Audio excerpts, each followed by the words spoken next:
Segunda de Corintios, capítulo 8. Y vamos a leer del 1 al 5. Si lo tiene, dígame. Qué lindo, me gusta ese sonido ahí. Aleluya. Dice así la palabra de Dios, en el nombre del Padre, del Hijo y del Espíritu Santo.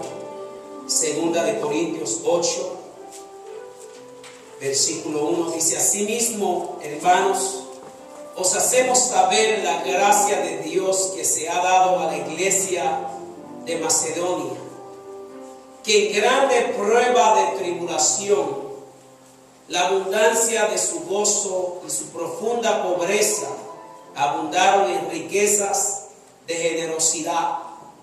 Pues doy testimonio de que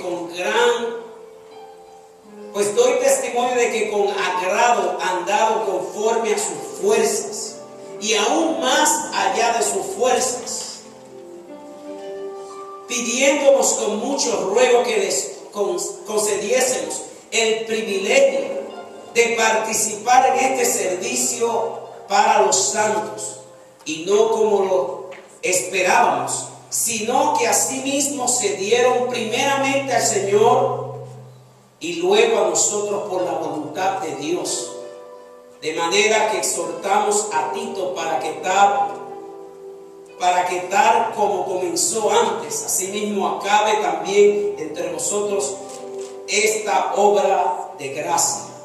Y terminó diciéndole: por tanto, como en todo abundáis en fe y en palabra, en ciencia y en toda solicitud, y en vuestro amor para con nosotros, abundad también en esta gracia. Amén. Oremos. Padre, en el nombre de Jesús te damos gracias por tu palabra, que es viva y eficaz, más cortante que toda espada de dos filos, y penetra hasta partir el alma. Padre, en el nombre de Jesús declaro que no hablo yo, sino tu Santo Espíritu habla a través de mis labios, Padre. Ministra la palabra, Padre. Háblanos en esta mañana, Espíritu Santo, en el nombre poderoso de Jesús. Pueden sentarse. Y quiero hablar hoy de un tema un poco diferente. Y lo voy a mencionar diferente porque creo que como pastor tengo también que traer un balance a la gracia de dar. Yo como pastor, pastor de esta iglesia, he sido un muchacho que nací en aquellos que me conocen, tuve el privilegio de nacer en una familia puertorriqueña, una familia muy linda, una familia que ama al Señor, una familia que desde mis abuelos se habían entregado al servicio de Cristo. Amén. Y le doy gracias a Dios por eso. Y por medio de esa gracia, por medio de ese amor de mis abuelos y de mis padres, entrega al Señor, yo he podido entregarle mi vida también a Cristo, tercera generación. Y le doy gracias a Dios porque aunque mi familia fue una familia muy pobre, hablando en lo natural, pobre, vivimos en un barrio en Puerto Rico que se llamaba Peña Pobre. Y yo lo he dicho muchas veces aquí, éramos tan pobres que aún los pobres nos decían: ahí van los pobres. Pero en medio de esa pobreza, yo me crié con una palabra de fe, con una palabra de gracia, con una palabra viva. Y yo pude creerle al Señor por algo más.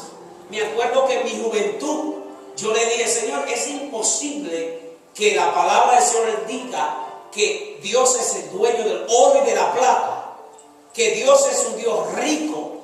Dice la palabra que Cristo nos ha bendecido con toda bendición celestial, y nosotros vivamos una vida cristiana mendigando. Es imposible, Señor. Y yo me agarré de la palabra de Dios y entendí que Cristo ya había roto la maldición de pobreza sobre mi vida.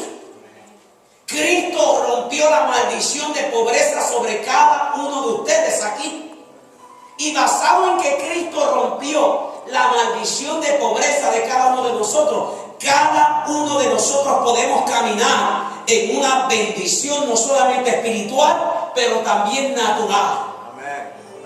Y yo digo esto, iglesia, yo no creo que es la voluntad de Dios que los cristianos vivan pobres, como mendigos, que vivan pidiendo prestado cada mes de su vida. No creo que es la voluntad de Dios. Yo creo que la voluntad de Dios es que nosotros seamos prosperados en cada área de nuestra vida, así como prospera tu alma y tu espíritu, dice Pablo en la palabra de Dios. Así es que yo como pastor, yo creo en la prosperidad. Y yo creo que el deseo de Dios es que cada uno de nosotros prosperemos. Pero la pregunta es por qué algunos prosperan y otros no. ¿Será porque Dios quiere a algunos pobres y a otros prósperos? Y la iglesia ha tendido a echarle la culpa a Dios. Ahora, la Biblia dice, hablando de los padres, la Biblia dice, si nosotros siendo malos, hablando del Padre, sabemos dar buenas dádivas a nuestros hijos, cuánto más nuestro Padre Celestial nos dará todas las cosas que le pidamos. Entonces te pregunto, si tú tienes, ¿cuántos aquí son padres? Déjame ver las manos. Usted tiene 2, 3 hijos. Si usted tiene 2 hijos, ¿usted quiere que uno sea pobre y uno quiera sea rico? No.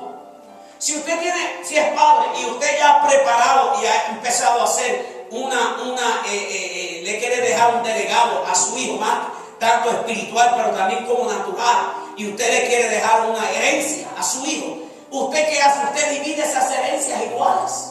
Y yo quiero decirte que en el ámbito espiritual Dios no tiene hijos preferidos.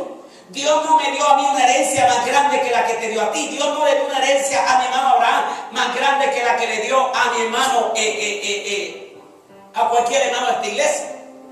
O sea, la herencia que Dios nos dio es una herencia igual a cada uno de nosotros.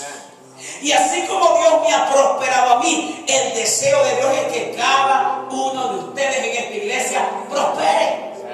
Aleluya, prospere. Y yo sé que basado en esto que les estoy hablando hoy, y les voy a hablar bien franco, iglesia, porque yo creo que hay un error bien mal en la iglesia. Y aún le voy a decir algo, la mayor parte, me atrevo a decir, el 95% de las iglesias manipulan el dar en las iglesias. ¿Para qué? Para sacarle beneficio a la gente, pero verdaderamente no enseñan a la gente a que Dios los quiere prósperos y Dios los quiere bendecidos. Y aún la mayor parte de estas iglesias enseñan que si tú no das, que si tú no diezmas, que tú estás en maldición. ¿Por qué? Porque la mayor parte de las iglesias se basan en Malaquías. Todos aquí saben Malaquías 3, donde Malaquías 3 habla de que malditos sois con maldición. ¿Por qué? Porque hubo un pueblo que nos dio. Pero entienda esto, y yo le he enseñado ya esto a la iglesia, una vez me lo vuelvo a explicar. La Biblia tiene diferentes pactos. En la Biblia podemos ver, por ejemplo, que por Adán entró ¿qué? El pecado. Por Moisés entró ¿quién? ¿Entró qué? La ley. ¿Y por Cristo qué entró? La gracia. Fíjate que está hablando ahí, podemos ver 3 diferentes pactos en la Biblia. Y usted puede ver el pacto de Adán que Dios hizo con Adán, fue un pacto. Después va la ley, y el pacto de la ley fue un pacto diferente. Y la mayor parte de la iglesia hoy trata de dominar su doctrina basado todavía en la ley. Entonces usted tiene que saber que la ley, y aún hay principios de la ley que podemos aplicar hoy para la iglesia de hoy, pero la ley fue para su tiempo. Nosotros ahora estamos en el tiempo de la gracia. Desde que Cristo murió en la cruz de Calvario hace 2000 años atrás, Cristo, aleluya, dio una palabra de gracia sobre cada uno de ustedes. Y nosotros, a mí lo que se me aplica ahora es la gracia. Por eso la Biblia dice, ninguna condenación hay para aquellos que están en Cristo, que viven de acuerdo a la gracia y no la ley, que viven de acuerdo al Espíritu y no la carne. En otras palabras, yo vivo de acuerdo al Espíritu. ¿Por qué? Porque la gracia te lleva a una vida del Espíritu. Mira que está a tu lado, la gracia te lleva